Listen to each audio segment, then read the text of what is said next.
Good day, everyone. My name is Charmaine D. Sagkal, and my report is about professionalization of teaching in the Philippines. Under these are the Presidential Decree number 6-A, also known as Educational Development Decree of 1972, Batas Pambansa Bilang 232, also known as Education Act of 1982, and UNESCO. So, what are the objectives of this lesson? First, identifying and summarizing the essential provisions and significance of Presidential Decree number 6-A in the Philippine legislative landscape. Number two, analyzing the key points and implications of Batas Pambansa bilang 232 on specific areas of Philippine laws and regulations, particularly in relation to education. Number three, exploring UNESCO's role and contributions to Philippine education, including its initiatives, projects, and support for educational development in the country. And number four, understanding the impact of UNESCO's intervention on educational policies, practices, and reforms in the Philippines. So let us talk about the Presidential Decree number 6A of 1972. So it is a transformative education initiative. Why? So Presidential Decree number 6A was issued in 1972 by President Ferdinand E. Marcos, and it stands as a landmark initiative aimed at revolutionizing the educational landscape in the Philippines. This decree, known as the Educational Development Decree of 1972, focused on undertaking educational development projects and establishing mechanisms for their implementation and financing, heralding significant changes in the country's educational system. So here are the major key points of Presidential Decree number 6-A. First, we have the free and compulsory education. So the decree mandated free and compulsory education for all children, ensuring that every Filipino child has access to basic education without financial barriers.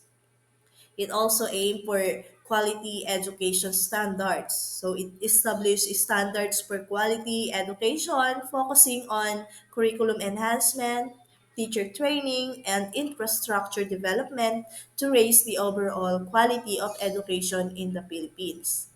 It also aimed for teacher professionalization.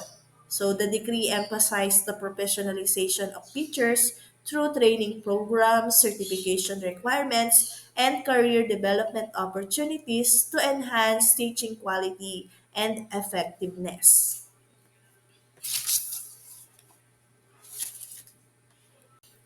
So the Presidential Decree number 6-A also aimed for community participation. So it encouraged community involvement in education, promoting partnerships between schools, parents, and local communities to support student learning and school improvement initiatives. We also have the special education support. So the decree addressed the needs of the students with disabilities and special educational needs by advocating for inclusive education practices and providing support services to ensure their access to quality education and equitable resource allocation. So it also aimed to achieve equitable distribution of educational resources across regions, addressing disparities in funding, facilities, and learning materials to provide equal educational opportunities for all learners.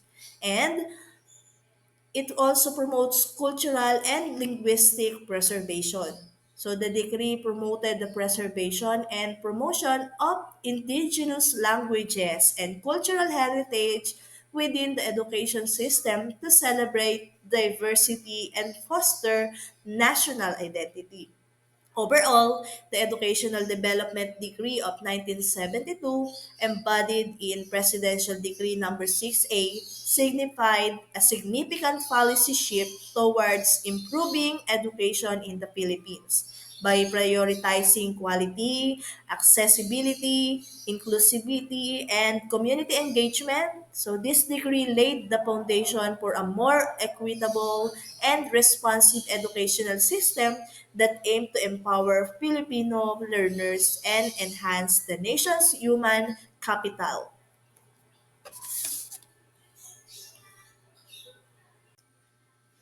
Next, we have the Batas Pambansa bilang 232 of 1982. So, it aimed to revolutionize the Philippine education system. So, why? So the Education Act of 1982, officially known as Batas Pambansa bilang 232, marked a critical milestone in the development of the education system in the Philippines. This legislation introduced comprehensive reforms aimed at enhancing the quality, accessibility, and relevance of education for all Filipinos. So here are the major key points of Batas Pambansa bilang 232. First, the decentralization of educational management. So the Act of 1982 decentralized educational management, granting greater autonomy to local school boards and empowering schools to make decisions aligned with their specific needs and context. We also have the enhanced curriculum development. So the legislation emphasized the development of a relevant and responsive curriculum that integrates local culture, values, and needs, ensuring that education is meaningful and engaging for Filipino learners. And teacher professionalization and development. So Batas Pambansa bilang 232 focus on improving teacher quality through professionalization programs, continuous training, and career advancement opportunities to enhance teaching effectiveness and student learning outcomes. It also aimed for student rights and welfare. So Education Act of 1982 underscored the importance of protecting and promoting the rights and welfare of students, including provisions for student councils, anti-bullying measures, and support services for learners with special needs. So Batas Pambansa 232 also involves inclusive education. So the legislation advocated for inclusive education practices aiming to provide equal educational opportunities for all students regardless of gender, socioeconomic background, or ability to foster a more inclusive and equitable learning environment. It also aimed for community engagement and participation. Batas Pambansa bilang 232 encourage active participation of parents, communities, and stakeholders in education through school governance structures, promoting collaboration and partnership to support student learning and school improvement efforts. It also aimed for technical and vocational education. So Education Act of 1982 highlighted the importance of technical and vocational education as an integral part of the educational system, preparing students for gainful employment and contributing to the country's economic development.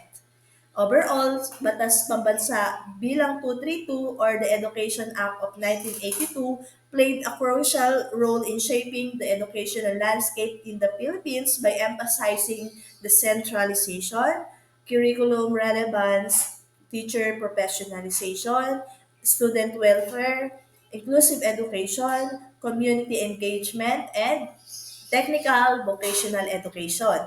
So these key points reflect a commitment to providing quality and equitable education for all Filipino learners, paving the way for a more inclusive, responsive, and empowering education system in the country. Let us talk about UNESCO's contribution to Philippine education. So it serves as a catalyst for progress. So what is UNESCO? UNESCO stands for the United Nations Educational, Scientific, and Cultural Organization. So it plays a crucial role in supporting education, science, culture, and communication worldwide. In the context of the Philippines, UNESCO has been instrumental in promoting sustainable development through various initiatives and programs. So, what are the major key points of UNESCO's involvement in the Philippines? First, the promotion of quality education. So UNESCO works closely with the Philippine government to enhance the quality of education at all levels, focusing on curriculum development, teacher training, and educational infrastructure improvement to ensure inclusive and equitable education for all, and it also aimed for the preservation of cultural heritage. So UNESCO supports the preservation and promotion of the Philippines' rich cultural heritage, including historical sites, traditions, and indigenous knowledge to safeguard cultural diversity and promote intercultural dialogue. It also has the advocacy for gender equality.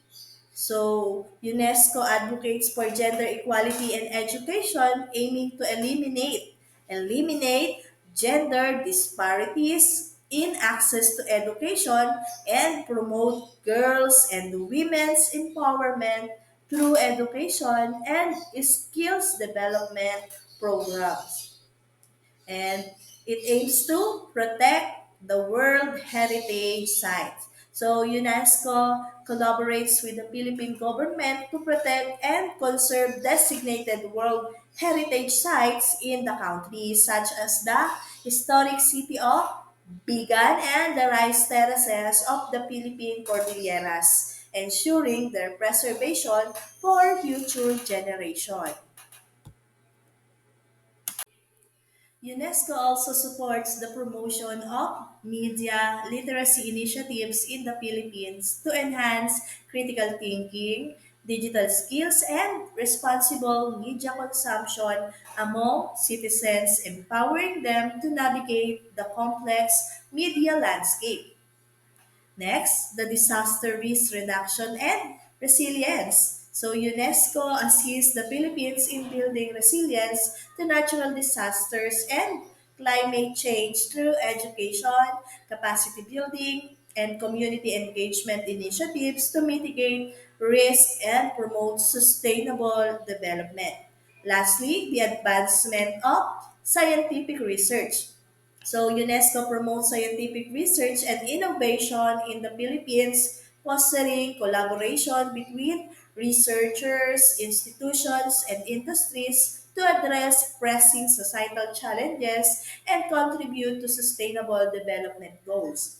Overall, UNESCO's engagement in the Philippines encompasses a wide range of areas, including education, culture, gender equality, environmental conservation, media literacy, disaster resilience, and scientific research. So, through its diverse initiatives and partnership, UNESCO continued to play a vital role in advancing sustainable development and promoting peace and prosperity in the Philippines. After diving into crucial topics, let us now answer these assessment questions. First, how did Batas Pambansa bilang 232 impact specific areas of Philippine laws and regulations, particularly in education? Second, what were the essential provisions and significance of Presidential Decree number 6A in Philippine legislative landscape? Third, what is UNESCO's role and contribution to Philippine education and what initiatives has it undertaken in the country? And lastly, how have UNESCO's intervention impacted educational policies, practices, and reforms in the Philippines? After answering this question, let us proceed in watching this video about the current state of Philippine education.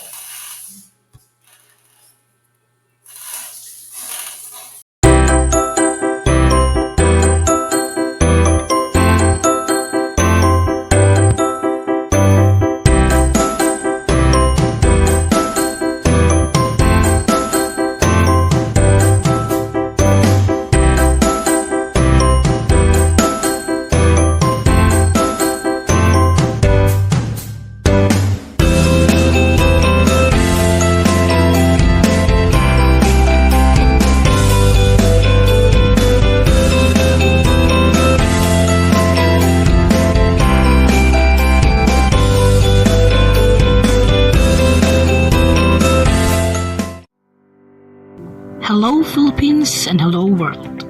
Hi, future teachers. We are your facilitators for today's discussion.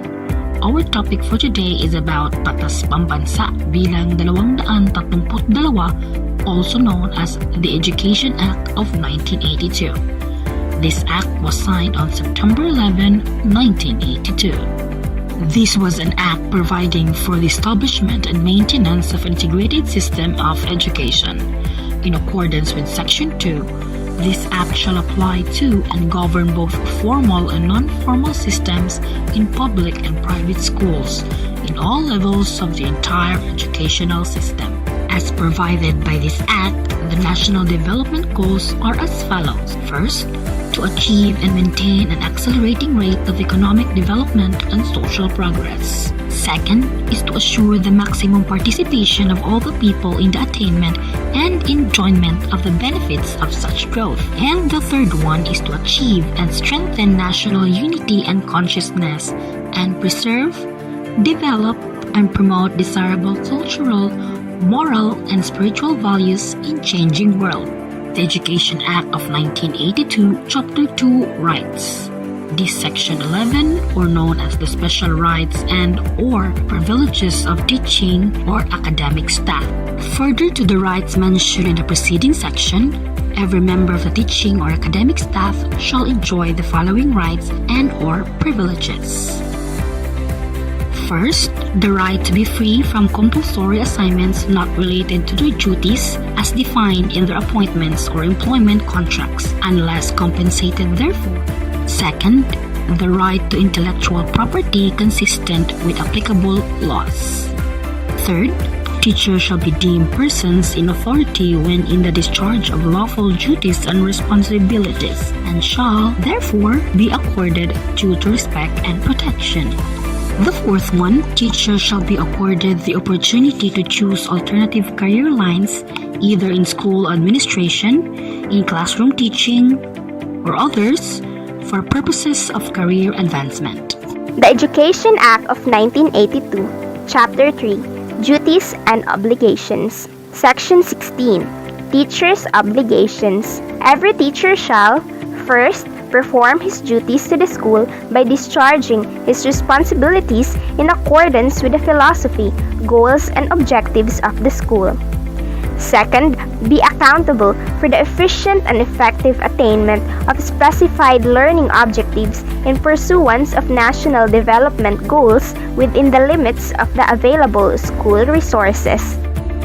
Third, render regular reports on performance of each student and to the latter, and the latter's parents and guardians with specific suggestions for improvement. Fourth, assume the responsibility to maintain and sustain his professional growth and advancement and maintain professionalism in his behavior at all times. Fifth, refrain from making deductions in students' scholastic rating for acts that are clearly not manifestations of poor scholarship. Lastly, participate as an agent of constructive social, economic, moral, intellectual, cultural, and political change in his school and the community within the context of national policies. Teachers' rights, responsibilities, and duties. All certificated employees shall assume the duties and responsibilities assigned by the superintendent or designee. teachers' professional responsibilities involve considerably more than merely classroom instruction. They include, but are not limited to, study and research to keep abreast of new knowledge and instructional techniques, assessment of students' work, record keeping, lesson planning and preparation, conferences with students, parents, and administrators, in-service meetings, and supervision of pupils outside the classroom. Teachers must be in their classrooms or assigned areas as instructed by the building principal. All duty time is necessary for educational planning, preparation, and conferences with students, parents, and faculty members.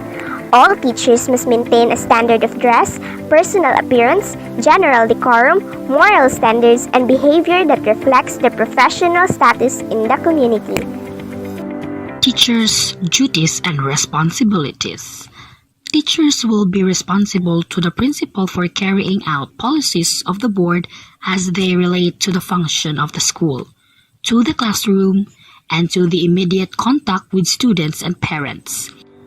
Teachers will be expected to furnish such after-school time as is needed for assisting students, conferring with parents, and doing other necessary out-of-school work. A teacher will, first, direct curricular and extracurricular learning experiences of students. Second, care for and protect school property. The third one, supervise students on school grounds. Fourth one, participate in planning and evaluation of school programs. The fifth one is to participate in faculty activities. The sixth one is to participate in service training. The seventh one is to support auxiliary school activities. The eighth one is to carry out such board policies and administrative regulations as they relate to the teaching activities. And lastly, a teacher must be punctual.